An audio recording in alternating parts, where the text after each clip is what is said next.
You're about to enter into a new world of knowledge, curiosities, and high strangeness. This is a podcast of Straight Up Strange Productions. You're listening to Mysteries and Monsters. I'm your host, Paul Bestall.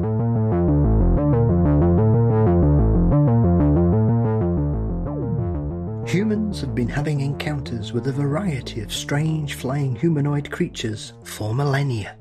In his new book, The Essential Guide to Mothman and Other Flying Humanoids, Ken Gerhard dives into these unusual man-like creatures from around the world.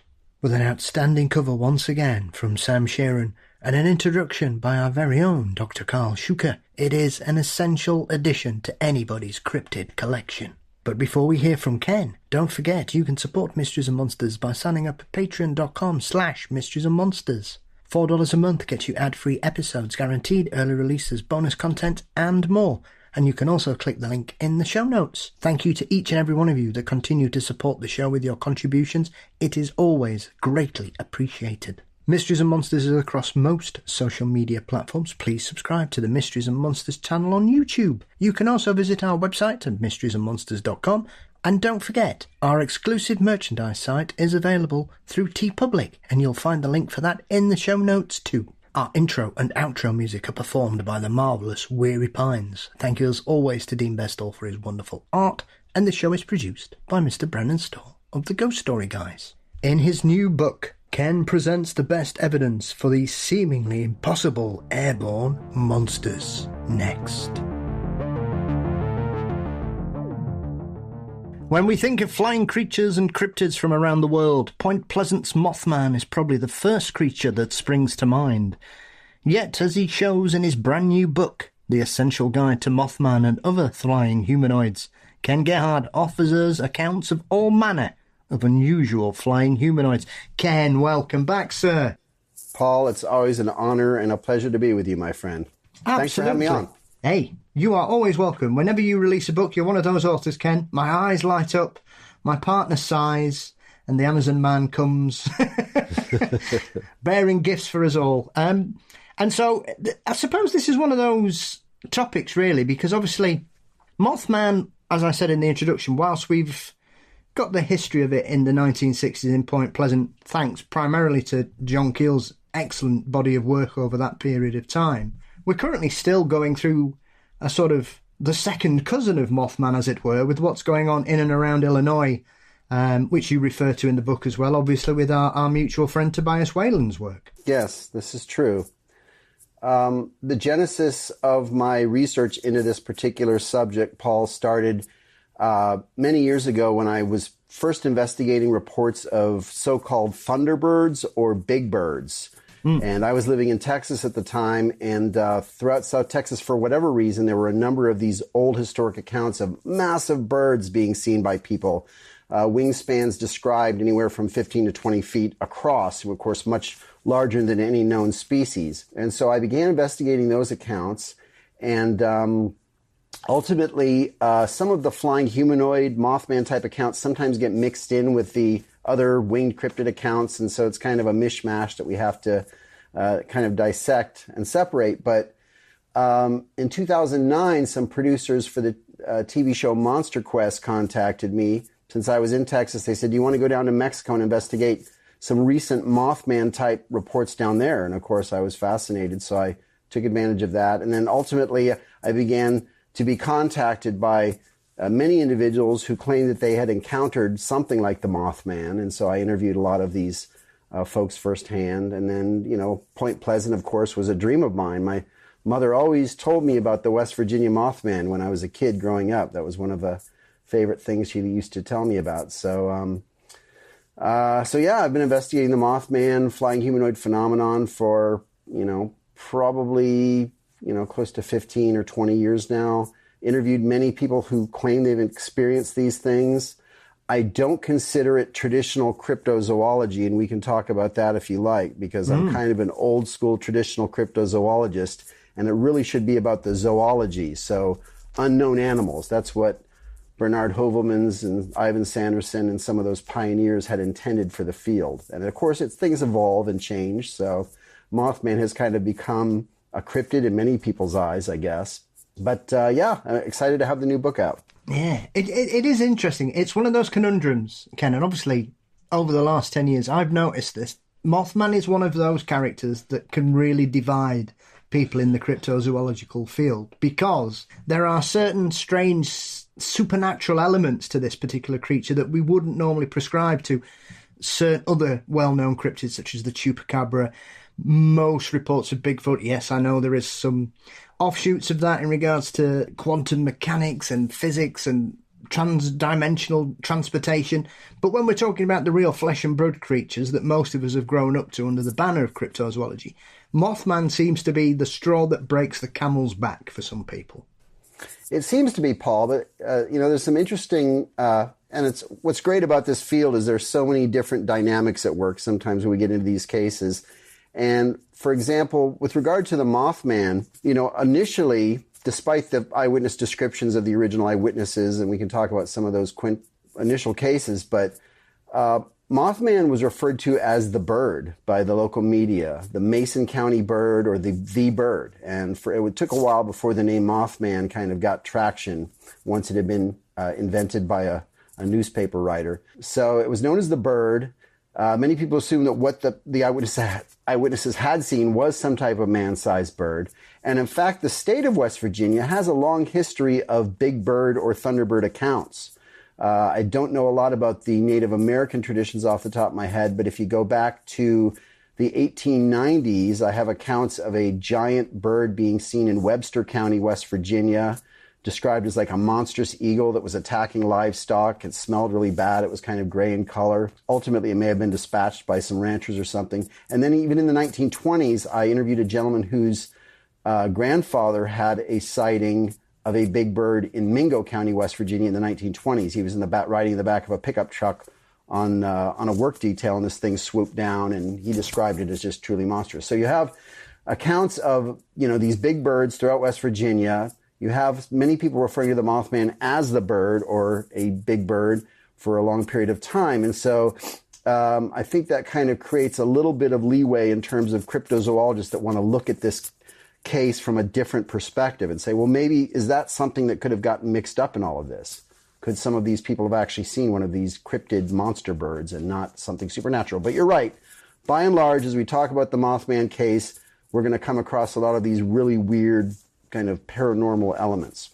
I suppose one of the great things we've got for the Mothman case, as I mentioned as well earlier, is obviously Keel's work in it. And you can see that change in it when a local news reporter thinks that we need a snappy name and simply leaps to Batman being on the telly and goes, right, let's call this guy Mothman.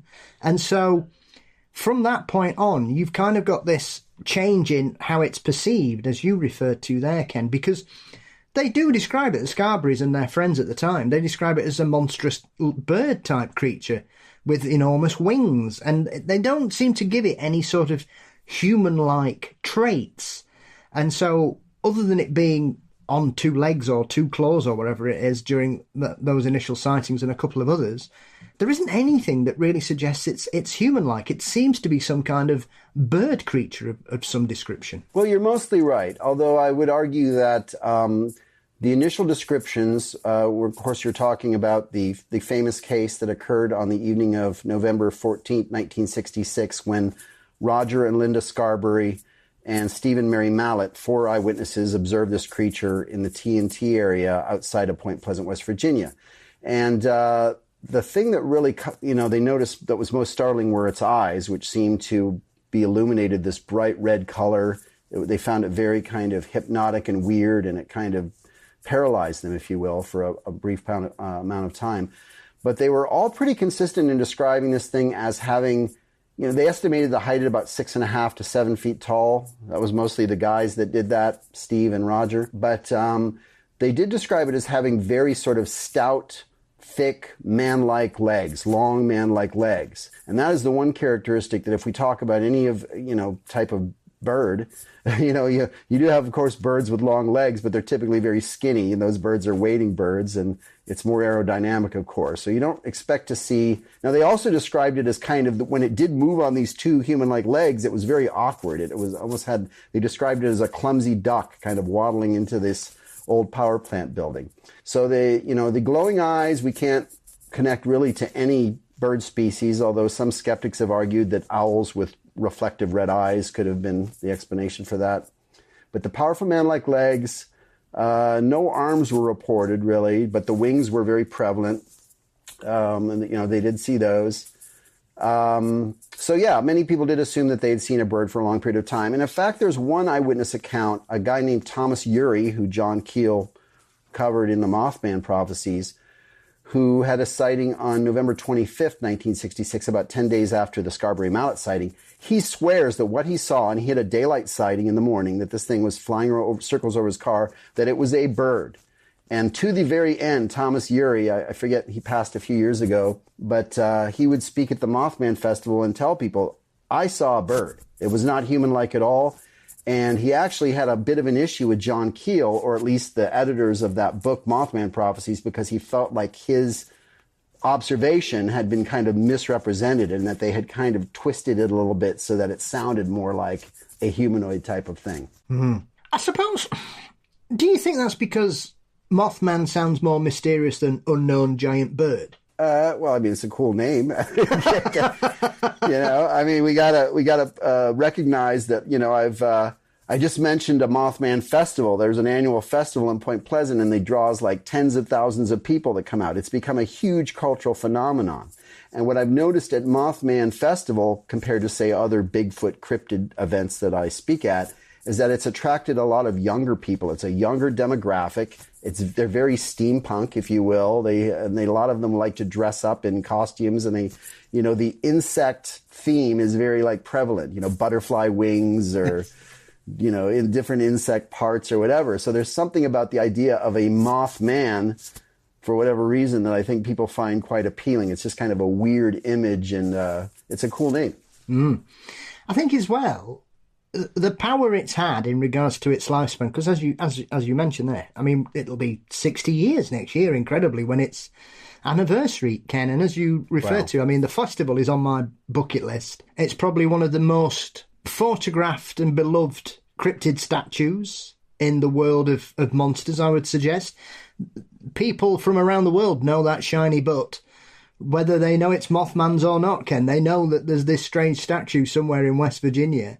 And his power seems to have really taken it completely away from where it became. He seems to have become a standalone cryptid rock star, as it were, because of that brief period of time, those 13 months when everything seemed to happen in that particular town. As you say, you've now got this festival with people from around the world. Friends of ours who have travelled from all over the place have spoken to it over the previous incarnations of it. It is an incredibly popular festival, and some would say has done it as a damn sight to reinvigorate West Virginia's tourism trade. Yeah, it's a huge boon to the town of Point Pleasant is still pretty tiny after all these years. It hasn't really grown. I think it's only a few thousand people. And so they get, 3 to 4 times that many people come to town once a year, and that is a boon to the economy. And of course, a local gentleman and researcher named Jeff Walmsley, he started out owning a record store there in town. He grew up in Point Pleasant. Of course, he knew about the Mothman, knew Linda Scarberry and some of these people involved. He opened up the museum in 2002, I believe, when the film came out, the Mothman Prophecies film, or maybe it was 2004, right around then. And then the statue came around that time too. So the town has really embraced the Mothman, whether they believe it or not. After all these years, they've embraced it as kind of what they're known for. And, they recognize that it's a fascinating part of Americana. It's a weird urban legend that no one's ever really fully explained. And the statue that you mentioned is very cool. It's kind of a metallic silver kind of thing. But it looks more insect-like, obviously, more than anything. It's got very butterfly-like wings and things, and kind of an insect-like head. So again, it's kind of those types of influences tend to really kind of influence, the general public in terms of how they view Mothman. Do you when we look at the pantheon of strange creatures, do you understand why he's become so popular, Ken? Because I'm often surprised when I meet people who are new to the field or have just discovered weird monsters or strange films. And I remember last year, somebody I worked with who was quite young said to me, "Have you seen this film, The Mothman Prophecies?" And they were like 24. So they must have been like 4 when the film came out, Ken. And they were like, "It's amazing. And I've ordered the book to read about it."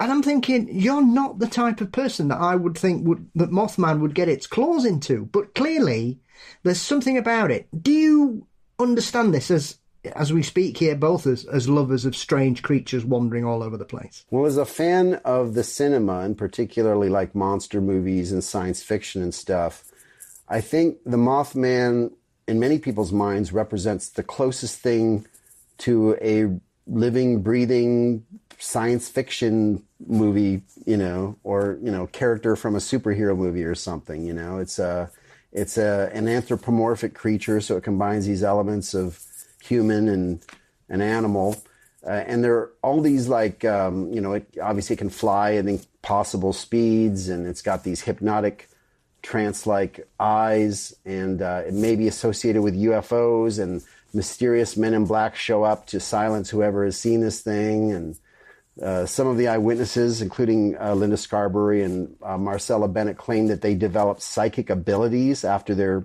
sightings.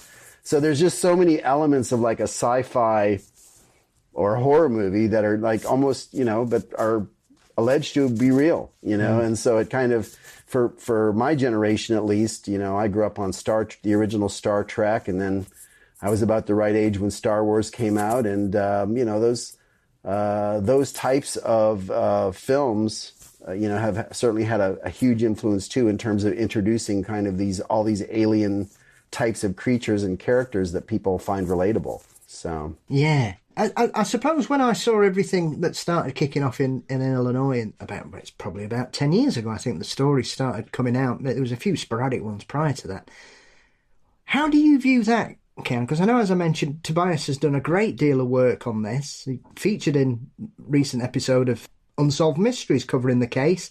It seems to have really caught the zeitgeist again, sort of that post-Monster Quest era that we're now in, where we've got a few shows that seem to cover all kinds of strange phenomena. He's been on Expedition X as well, have covered it. So it's almost as if for modern paranormal television, the Chicago Mothman seems to be a real boon for them. Yeah, well, one of the problems with older cases like the Mothman, like you mentioned, it's been almost 60 years, is that they kind of lose their luster a little bit for people, and particularly young people that don't, relate to what happened way back when. But you're right, as far as the so-called Chicago Mothman, those sightings really got attention starting on April 15th, 2017, when MUFON, the Mutual UFO Network, received a number of sightings of a mysterious winged creature around Chicago. And, of course, there were different website researchers like Lon Strickler and Phantoms and Monsters, and the gentleman from UFO Clearinghouse. I can't think of his name off the top of my head. I haven't really worked with him at all, but began researching the cases and collecting accounts. And according to Lon Strickler, he had some sightings from that area going back to 2011, but didn't connect the dots right away. And then other researchers became involved, and of course, our friend Tobias is very close by to this area. He's in Wisconsin, so he had a good access to go down there and investigate some of these reports. And so there have been a number of people reporting them. Now, I remember Lon began funneling me the initial sightings in 2017 because he was familiar with my work and research into winged cryptids and creatures. And my initial thought was that there was a little bit of inconsistency in terms of the physical descriptions, at least in terms of the Mothman. Several of the first few sightings, the ones that we've discussed, apart from Thomas Urey's sighting, who I just mentioned, were pretty consistent as far as the physical description. But this was, people were describing either like a man-sized bat or a man-sized owl. Some people said it was more human-like. So that was a little bit troubling for me at first, because I thought, okay, maybe this is a little bit of mass hysteria that's kind of catching on now. But According to Tobias, there have been at least dozens and up to 200 sightings of this creature since 2017. The range, we call it the Chicago Mothman, but there have been sightings all over Illinois, Indiana, Wisconsin, and other areas. So he refers to it as the Lake Michigan Mothman. It covers a wider area. And he also acknowledges that, there's reason to be skeptical in his opinion because there were explosions in populations of large birds around Chicago around that time, things like herons. And, there is definitely a mass hysteria element when we get into some of these cases and people initially start reporting it and then other people, maybe they misinterpret something they're seeing or maybe they're just making up a story because they think it's going to be fun to get some attention. So there's a lot of elements probably involved in that case, but I'm sure there probably is something, at the root of it. And whether it's in fact a version of the Mothman or the Mothman itself, I think it's hard to say at this point. The physical description, by and large, even though I said it kind of varies, most people have described the Chicago or Lake Michigan Mothman as standing about man-sized, about 6 feet tall, black instead of gray, which is what the original Mothman was described as being. The large red glowing eyes are sometimes mentioned. But a slender build is something that's also mentioned. So I think there's enough data there in terms of eyewitness accounts to at least make it an intriguing mystery. But, we have to, for example, point out that unlike the original Mothman, which has this tragedy of the Silver Bridge collapse that's kind of associated with it, as far as I know, nothing has happened in Chicago in terms of a terrible, fortunately, nothing has happened in terms of a horrible tragedy or disaster that people would at least try to link to the Chicago Mothman. And the other thing that's interesting is the alleged sightings around the Chicago O'Hare Airport, because my research worldwide of flying humanoid types of beings is that they are frequently seen on military bases and in and around airports, allegedly, for whatever reason. Yeah, I suppose that's one of the strange aspects of it, because I know there's a flying humanoid case from over here a few years ago that was taken as a plane was coming into Manchester Airport, Ken. And they essentially reported it looking like Superman, I think he said. Which straight away you're like, hang on a minute, what's going on here? This is very unusual. I mean, the UK does have some strange stories, and obviously you mentioned some of them in the book. The Owlman from Cornwall is probably the most famous ones, though, as we were saying about some of the potential early sightings, can be kind of, is this just a tall tale that got out of control? But obviously we've then had additional information from people who essentially have sort of ratified the original sort of flap, as it were, of that particular creature in and around that particular area. But I know when one of the witnesses from the Owlman came forward, she said she thought it was more like a werewolf than an owl, which I found a very odd thing, and I don't remember seeing her clarify that before, Ken.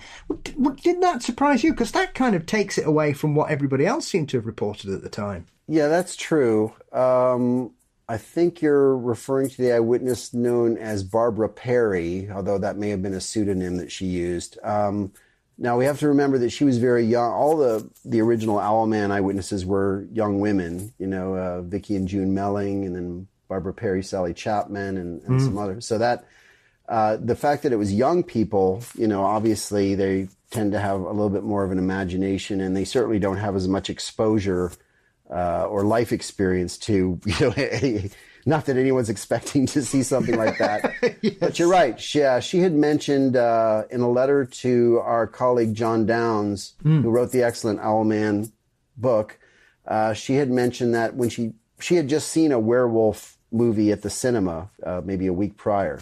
So when she saw this thing snarling at her in the woods there at near Mountain Church, she said at first she thought it looked kind of like this werewolf thing in the movie because it had this horrible grimace. It was gray and it was hard to tell what it was covered in, but something like fur or maybe feathers. But then this thing took off into rose up off the ground like a helicopter in front of her and the other young lady. And that's when, in her words, she said, she knew that it was real, because at first she thought maybe that something was playing a joke on her, but it was flying. So it presumably had wings or some ability to get airborne. And but she had some other interesting comments. She said that it looked like something at times, like its legs and stuff looked like a costume, and it looked kind of almost like a liminal creature that looked halfway between like a fabrication and something real. So she said, in her own words, there's no way that anything was born like that. But then, it's so some of these, again, it's almost like a weird, I guess, a supernatural aspect when you're talking about creatures like the Owlman and the Mothman. They don't look like anything that we would expect, anything to look like. It's so alien and strange to us that it's really hard to kind of put that into context. I don't care how old you are, Ken. If you meet a giant owl man whilst you're camping, I think it would shock the best of us. Certainly. I don't think it's... I guess I wouldn't mind seeing it because it'd be good. It'd be good for my resume. But on the other hand, would anyone even believe me, Paul? I don't know if they would. So. No, this is true. Well, as you mentioned there, you touched on people seeing creatures that they couldn't understand how it was born. Probably one of the flying creatures that we seem to know its origin story more than most is the Jersey Devil.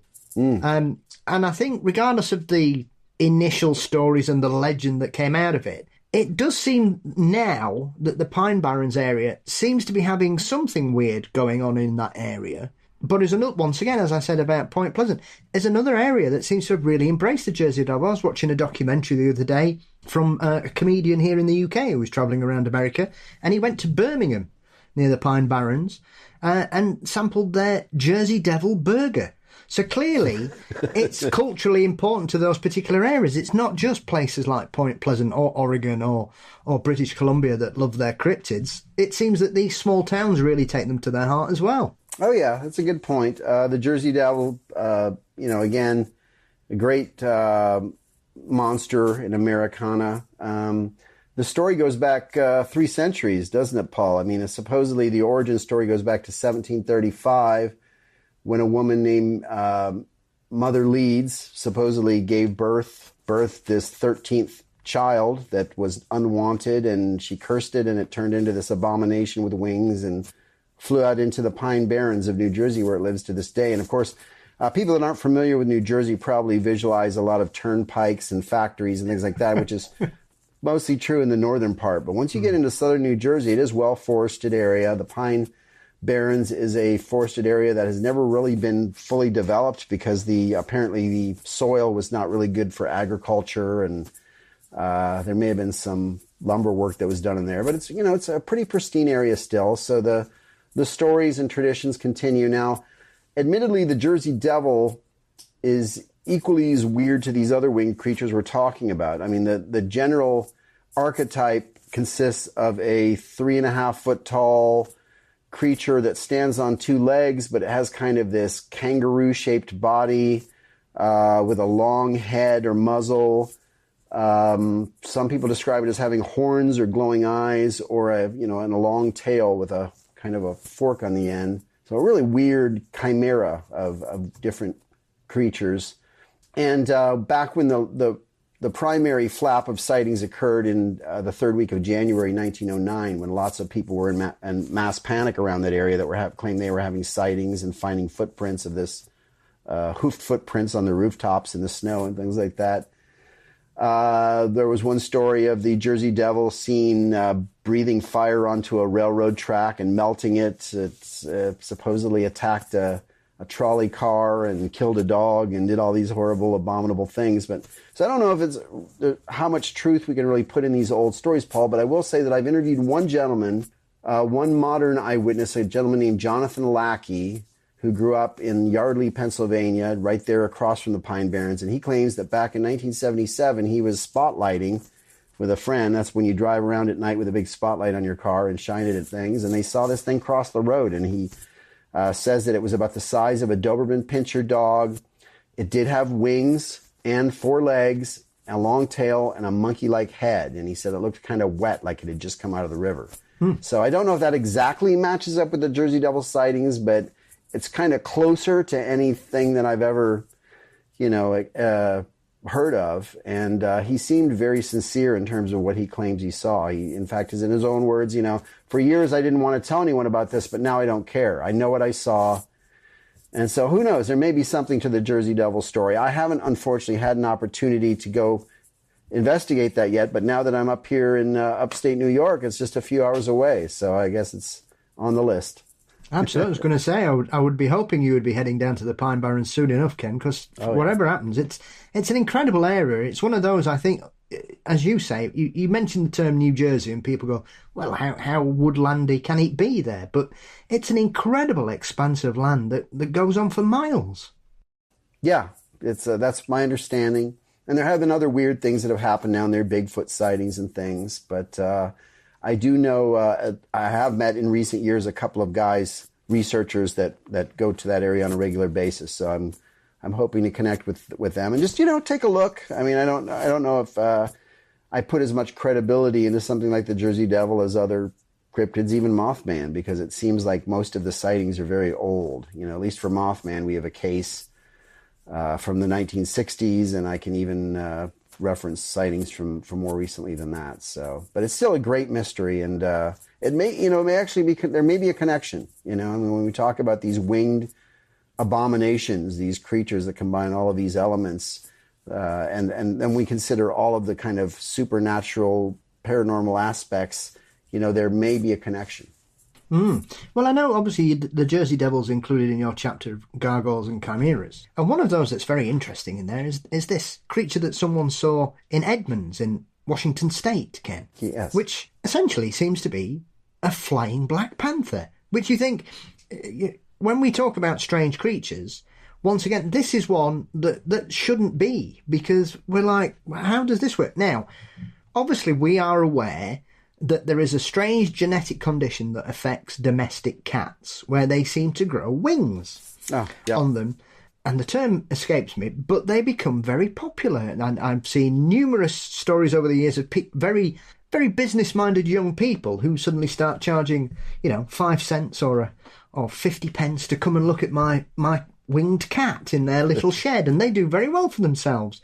On occasions, they've been found to be, bits of fur just stuck on with some glue, and they tend to fall off after a bit. So when you've been working in this particular field, and obviously said you've covered strange flying creatures for quite a long time, Ken, prior to this book, even so in your normal work in regards to the cryptid field, are you surprised when you get an experience like this from someone? Because everything your zoological brain would be telling you is, well, this can't possibly be. Yeah, it's definitely one of those things that, again, from a traditional cryptozoological perspective, it's like, I don't think Owlman's and Sanderson and some of those, Roy Mackerel and some of those pioneers in the field would have ever given much time to an account like this. But you're right. The Edmonds glider is an interesting case. There's a gentleman named Michael Beers from Washington State who's a researcher who had initially been contacted by a lady who claimed to have seen this thing, and then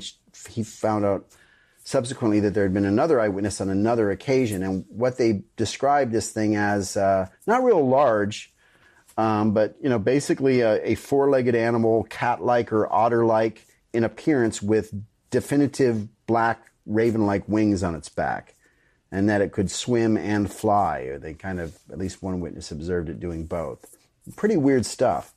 And so, we get these kind of really standalone encounters or observations sometimes, and we don't know where to file them or classify them because they're so unique.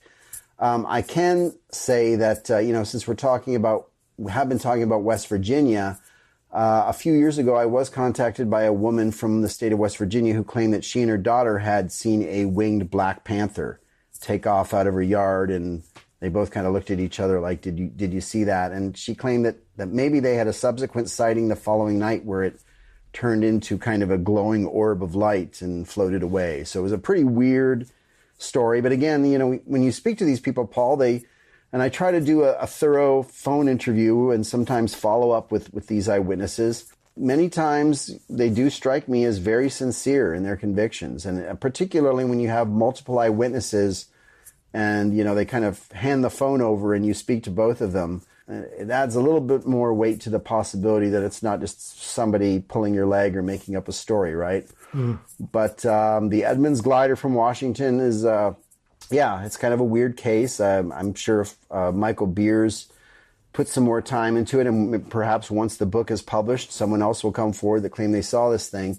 But, we're reaching obviously a point where we have to recognize that these accounts cannot be of flesh and blood creatures. I mean, you mentioned, okay, we can acknowledge that there are animals that have weird congenital defects and things like that. Perhaps the root of some of our original monster stories back in prior centuries were humans and animals that were born with weird deformities and abnormalities and things like that. So that does happen. But in terms of something that seems to be completely formed or evolved to have characteristics that don't match up, in terms of like winged animals, okay? Humans, obviously, we've evolved to be terrestrial bipedal creatures for, millions of years now, 6 or 7 million years. Bats evolved tens of millions of years ago, I think during the Eocene, probably 40, 50 million years ago. Birds began to spring up from certain gliding dinosaurs, 100, 300 million years ago, 200 million years ago. So we've taken different evolutionary paths. And so zoology just doesn't work in terms of things like winged cats, humans, you name the animal, other than bat. If there's any type of mammal that has wings, it cannot be. So, but then you balance that against the eyewitness accounts, which are very sincere. And the only conclusion is that people are experiencing something, but it must be a metaphysical phenomenon. It cannot be zoological in nature. Mm-hmm. Well, that's the other thing. I mean, there are a lot of accounts in the book in regards to flying humanoids. And I don't think you could have a book on this particular subject without mentioning one of my favourites, which is obviously Spring-Heeled Jack. Primarily because we had a bit of a flap here in 1850 here in Sheffield, where I live. Oh, wow, okay. Where there was supposed to be a Spring-Heeled Jack. And there was also someone a few years later who tried to pretend to be Spring-Heeled Jack and unfortunately got found out very quickly and wished he'd never pretended to be something. Let's just say that for him, Ken. But Spring-Heeled Jack, once again, here we've got a story that's 200 years old. That when the initial crisis of these threats of young women and people walking home being assaulted by this strange, rubber-garbed monstrosity, breathing fire and scratching at people with sort of silver or gold talons and causing a right kerfuffle. The Duke of Wellington, the man that fought Napoleon, ended up forming his own posse to hunt down Spring-Heeled Jack. So you can see just how important and prevalent these stories were, that even the Duke of Wellington's getting involved because he's not having this kind of thing going on. Yeah, no, it's. I'm glad you brought up old Jack. We can point out that even though the physical descriptions are drastically different in terms of Spring-Heeled Jack versus Mothman or Owlman or anything like that in modern times, there are some similarities, and that's why I included in the book. Primarily, of course, the allegation that this figure had the ability to be impervious to gravity, that he would, because of the name, he would pounce onto rooftops and across huge distances. But I think what's really interesting is that, if we dissect it, Paul, okay, let's compare it to Mothman. They both have a cool name, right? Yes. We talked about how cool the name Mothman is. Spring-Heeled Jack is a pretty cool name. I don't know. I think particularly in that time period, it was probably a really catchy name that people really liked. Yes. It has this almost superhero or supervillain / science fiction element to it for that time period. As you mentioned, the oilskin suit. Some people said he wore a helmet. The steel claws allegedly could blow blue flames out of his mouth.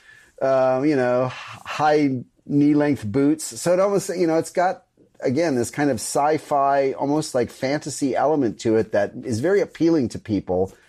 Despite the fact that, Spring-Heeled Jack was alleged to have done some really horrible, perpetrated some horrible attacks on young ladies and things like that. So, but you're right. It was a big deal in England for a long time. And I know that there have been some resurgent cases. I mean, originally cited in the 1830s and then the 1850s. And then at the turn of the century, And there was even that recent sighting that I include in the book where a family claimed that they may have seen Spring-Hill Jack. Was that 2014, I think? So just about 10 years ago or something, bounding across the road at an impossible speed. So there may or may not be a connection, Paul. It's all speculation, so I don't pretend to know.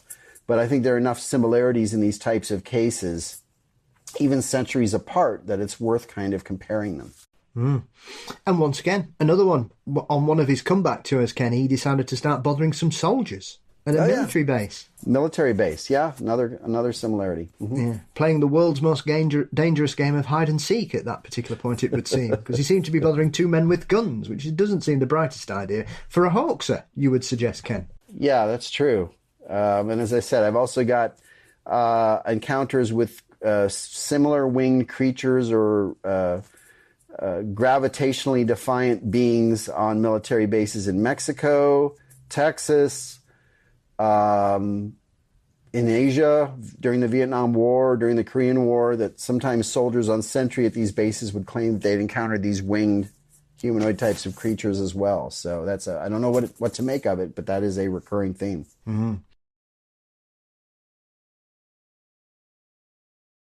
I mean, as we've touched on some of the most famous ones, even if we look at literature and histories from around the world, the tribal nations of North America, the tribes of Southern America, continents from Europe, Africa, the Middle East, Asia, they've all got stories of flying humanids or of some description that have been throughout the world.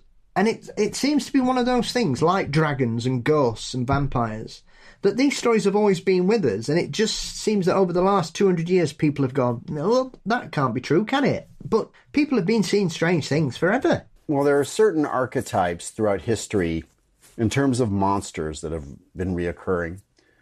One, of course, is the half man, half ape or hairy man-like giant, which I think can be attributed to sightings of an actual cryptid, an undiscovered relict population of some type of hominin.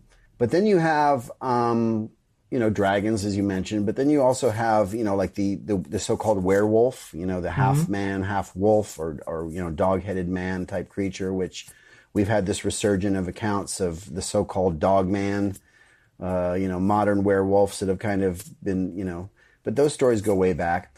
In terms of like winged humanoid figures, we can go back over 17,000 years to the famous cave paintings in Lascaux, France. There is a bird-headed man that's portrayed alongside known animals like horses and buffaloes and woolly rhinos and things like that. But there's this one figure known as the Birdman, which is a kind of a man-like figure with a bird's head. And then 2,000, 3,000 years ago, you had the ancient Sumerians had a figure called the Apkallu, which was a winged man, like a demigod from the sky, a sage, a protector. The ancient Assyrians believed in something called Pazuzu, which was similar to Mothman, was considered to be like a bad omen or a harbinger of catastrophe, but it was a dog-headed man with wings. Yeah. The Harpies in Greek mythology, the Garuda from Hindu and Buddhist mythology, the Tengu in Japanese folklore. Even in the Americas, we had something called Kamasots or Zots, the death bat, which was a man bat type creature. So cultures all over the world for thousands of years have at least portrayed or depicted man-like birds or bird-like men, however you want to spin that. And there are some similarities to these modern sightings like Mothman. Again, the accounts of them being kind of bad omens. They're from the sky, kind of UFO, kind of ancient aliens type connections and things like that. So that's, it's a, I guess if one was going to make a skeptical argument as an anthropologist, say, you could say that some of these monsters are actually like kind of ingrained in our genetic makeup because they've been a part of our culture and our history and our storytelling for so many hundreds of years that, of course, there are, people talking about, human winged-like creatures or, werewolves or, some of these other types of monsters because we've been doing it for so long. Now, whether they actually do exist or not, that's where the mystery lies. I suppose one of the difficulties in this as well, Ken, and it usually probably isn't in your ballpark, is when you get this kind of sort of perfect Venn diagram of, is it a creature? Is it an alien? Was there a UFO seen at the same time? You get this kind of cross because obviously we've got lots of flying humanoid reports that seem to be linked to alien encounters. I mean, there are some very strange pieces of footage from South and Central America that have come to light over the last 10 years, which they're not a hoax. They look extremely peculiar. I'm trying to think where I saw it. It might have been Argentina from about 15 years ago, where it basically looked like a man on a pogo stick floating through the sky. And you just think, well, what on earth could that be? I suppose people could say, well, it's probably just a balloon or something. But the way they act sometimes, they seem to be flying into the wind, or they seem to be quite stable. And so it beggars belief sometimes that people are able to capture these things, because whatever's going on, they just look very strange. Yeah, well, certainly that's been one of the arguments put out there about these Mothman, winged humanoid type creatures, is surely they must be extraterrestrials or from another dimension. And, that argument has been advocated for a long time now for people that are really, into that particular thing, like aliens and portals and all that kind of stuff. I can say with regard to the original Mothman, there were a number of UFO sightings connected to the area around Point Pleasant at that time period. One of the original Mothman witnesses, Marcella Bennett, who I mentioned earlier, she and her brother, while they were traveling to the TNT area, completely unaware of the Mothman stuff that was going on at the time, they had seen kind of some strange lights in the sky on the way there. And then in my book, I feature an encounter by a woman named Linda Sigmund, who I've interviewed, who claims that she actually saw the Mothman basically descend from this flying craft that she and her boyfriend at the time were out in kind of a lover's lane area. They saw this giant red UFO kind of approach them, and then the Mothman appeared a short time later. So you do have some fairly direct innuendos that, the Mothman is associated with UFOs. And of course, John Keel, along with his co-investigator Mary Heyer, they were traveling out to the TNT area for months after the initial Mothman sighting, and they claimed that they had seen several UFOs, strange green and red lights in the sky. And then, as you mentioned, in Latin America, there have been sightings of Mothman-type creatures right in the midst of UFO flaps, and even these weird videos of human-like figures floating up high in the air. So, there's certainly an argument to be made, if you are a proponent of, the idea of UFOs or extraterrestrial visitations or any of these things, that these creatures, obviously they don't look like anything that's evolved on this planet. We've already covered that. They seem to be seen in areas like airports and military bases that might, conceivably be of interest to visiting aliens and, ultra-terrestrials. I would assume that those are areas that they would check out. Yeah. It's possible. I mean, it seems as reasonable as any other explanation. I don't really have a good theory as far as what these things are, Paul. I think that they are definitely beyond our current level of understanding or comprehension, and that's why it's fun to kind of, read about them and try to figure out what these things are and where they're coming from. I do think it's a real phenomenon that people are actually encountering these creatures. Mm. Well, I suppose as well, we've kind of danced around probably the best example of this particular subject, which is witches, who are probably the most well-known flying humanoid, because the stories of witches being able to fly has seeped into popular culture, not just the cliches of riding on boomsticks. Ken, you've got all kinds of things. Many people remember Warlock, starring Julian Sands and Richard E. Grant, where for him to gain the power of flight, he has to skin a child, which is one of those wonderful old English laws in regards to that, which when you're a young person, you don't expect that twist. You think, well, this is quite an interesting film until that happens. And then you just see a lonely swing with no child there anymore, and Julian Sands is flying through the sky. So you kind of put two and two together and work out what's happened there. But even so, that permeates culture all around the world. Everybody who knows about witches or witchcraft is the ability to fly. It seems intrinsically part of the DNA of a witch. Well, yeah, I would think so. That does seem to be a recurring theme in different cultures. I mean, over there in your neck of the woods in Wales, I mean, there's a Welsh witch known as the Gracarabin, or Slobber Witch, which is basically a flying witch that flies over the creeks and rivers at night and snatches young children up, presumably.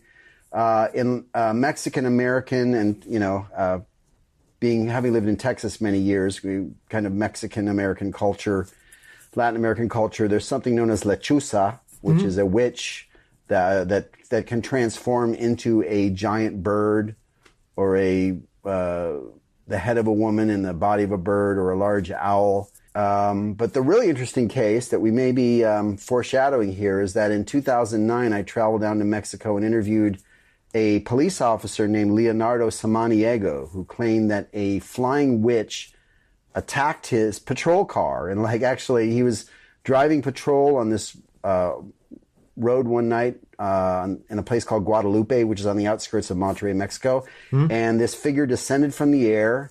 At first, he thought it was just like a garbage bag or something falling down from a tree. But then he said that it was clearly a humanoid figure, a woman with these giant black eyes, dark skin, and she was wearing like a hooded cloak, and she flew at him and landed on his patrol car and scratched at his windshield. And he did manage to throw his car in reverse and get on the radio and call for help before he blacked out. He was in shock. And a short while later, the ambulances showed up along with other police officers and even some media that had been listening to the broadcast of the radio. And they interviewed him. They took him to a hospital. He wasn't on drugs. He wasn't on alcohol. He was in shock. And this made big news in Mexico. It was kind of like a headline news story that this, the Bruja of Guadalupe is what they called it. And so a lot of people, of course, Mexico is a very superstitious country compared to others. And so a lot of people didn't question it. Yes, it's a bruja, a witch, and, it's very bad that you, ticked her off and she came at you like that. But anyways, that was one of the most profound interviews I've ever done. Leonardo did not speak English, so we had a translator. But when I interviewed him in 2009, he claimed he had this encounter in January of 2004. But when I spoke to him 5 years later, and he was still employed by the police force, by the way, he was sobbing, breaking down the whole time. Said he still has these terrible nightmares. He's had this horrible trauma. And that's another thing, Paul, is a lot of the Mothman and flying humanoid witnesses, be it Linda Scarberry, Marcella Bennett, Leonardo, and others, have all had extreme trauma from their experiences. It has not been a pleasant thing, and in many cases had to be taken to the hospital and treated for shock. So that's very compelling, and it's also, kind of an indicator that, whatever these things are, instinctively, the people that see them and encounter them realize that it's a very bad thing. It's not something that you necessarily want to seek out. Well, I think the last sighting or witness I want to talk about before I let you leave, Ken, is this remarkable story you've got with one of your friends, a gentleman called Frank Ramirez. And I suppose we're blessed, as you are, with his friendship, Ken, that he's also a damn fine artist as well, and was able to sketch what he thought he'd saw. And this only happened, 15 years ago? No, it was actually a little bit farther back than that. It was 1998. And, I met him for the first time in about 2000. It was probably around 2007, I think, when the first time that I met him. And again, he had this extreme trauma. He was living in the south side of San Antonio in October of 1998, heard a noise in his backyard at night, went out there, and he said that this figure stood up on his rooftop, and it unfurled these great wings, and it had a human-like head, although strangely the mouth was kind of stretched down, kind of like a bird's bill, like a pelican or something. And had the big black eyes and bald head, and he ran off. He was terrified, collapsed in a neighbor's yard, and somebody found him. And strangely, Frank pointed out to me that it was a terrible flood in San Antonio a few days later that killed like 11 people, and that was one of the worst disasters, floods in San Antonio. So Frank, through the years, he did become an artist, and it was therapeutic for him to draw sketches of this weird creature, which coincidentally looks almost identical to a winged humanoid that was sighted by a gentleman in Mexico in 2009 who did an eyewitness sketch, and they are almost identical, which is really weird. Unless they knew each other, but I don't think that's possible. But anyways, yeah, Frank is a classic example of a experiencer. You know, he had trauma. He personally has done a lot. It's been a life-changing experience, and he did a lot of research into some of these ancient demigod type things that I talked about. And he's convinced that this thing is some type of extraterrestrial or godlike figure that he encountered. And, beyond that, again, it's all really speculation. We don't know what these things are, where they're coming from. But I think it's a very real phenomenon and certainly worthy of investigation. I suppose when you're able to speak with these people, like you say, Ken, you get a feel, don't you? And if someone's had such an experience that has caused trauma on whatever level, and people can poo-poo them and say that they're, overactive imaginations or it's just a dream, it very rarely has this emotional context to it that changes people's lives and affects them on such a deep level as it did with Frank and numerous others. Yeah, that's true. I mean, once you've been in this field for many, many years, as I have, I've heard a lot of stories, Paul, and I'm always gracious to people, and I always listen, but you kind of get an instinct in terms of someone's making up a story, or maybe just confused, or maybe, actually dealing with some type of psychological condition that might cause them to think that they've seen something. So that those things become apparent. Body language and, inconsistencies in the stories, or, embellishments, things like that, kind of a sensational aspect. But people like Frank Ramirez really, or Leonardo Samaniego, and some of these other people that I've interviewed personally, Linda Sigmund, you can see the trauma. You can see that they genuinely are convinced that these things happen to them. And it's pretty powerful. Well, Ken, thank you as always. I know you've probably got numerous upcoming appearances at conferences all over the place now. Where can everybody follow you online, find out where you're going to be appearing over the summer, and get this book and some of your previous work, my friend? Well, thank you, Paul. As always, it's definitely an honor to come on with you. You always have great questions. We have some good conversations, so thank you for that. My new book is The Essential Guide to Mothman and Other Flying Humanoids. You can find it on Amazon in Kindle or print form.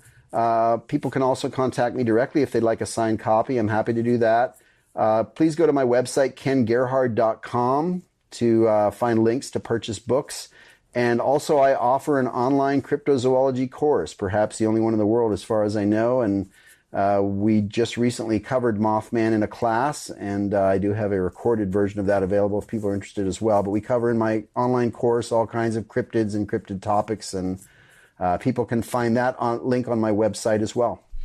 Excellent. Well, I'll be sure to put a link to everything, including your course, which is fabulous for you to share your knowledge with everybody from around the world, wherever they are, Ken.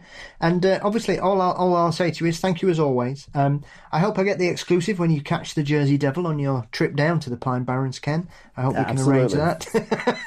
And I wish Or if you find Spring Hill Jack, I better be the first person that you call. We will do a cryptid swap-off, my friend. We will share that burden together. And I just want to wish you and yours all the very best. And I hope it's not too long till we speak again, my friend. Take care. All right, sounds good. Cheers.